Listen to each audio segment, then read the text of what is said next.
নমস্কার বন্ধুরা, তো এটা হচ্ছে আমাদের বাড়ির দোলের ব্লগ। এই দোলনাটা দেখো আমার ভাই নিজে হাতে বানিয়েছে আমাদের লাড্ডু গোপালের জন্য।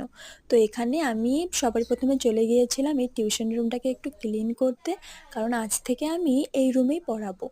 তো যাই হোক, রুমটাকে সুন্দর করে সাফা করে নিয়েছি। তো তারপরেই আমি চলে গিয়েছিলাম স্নান করতে। আর এদিকে আমার ভাই আমাকে সবজি টবজি সব রেডি করে দিচ্ছিল ভোগ রান্নার জন্য। তারপর আমি এদিকে সব কিছু রেডি করে নিয়ে বসে পড়েছিলাম ভোগ রান্নার কাজে। এদিকে ভোগ রান্নার কাজ করতে করতে অনেকটা দেরি হয়ে গেছিলো, আমার টিউশনের স্টুডেন্টগুলো চলে এসেছিলো।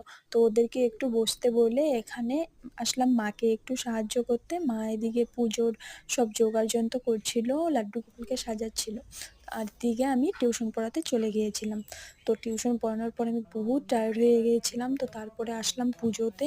এদিকে মা পাঁচালি পড়ছিল, তারপর একটু গোপালকে এদিকে আবির ঠাবির দিয়ে দিলাম। আর আমি এখানে দেখিয়েও দিলাম আমাদের গোপালটা কত সুন্দর লাগছিল। আর এখানে তনু আর আরিয়ান বলে বসে কীর্তন করছিল। তো এই ছিল আজকের ব্লগ। ভালো লাগলে একটা কমেন্ট করে দিও। Thank you.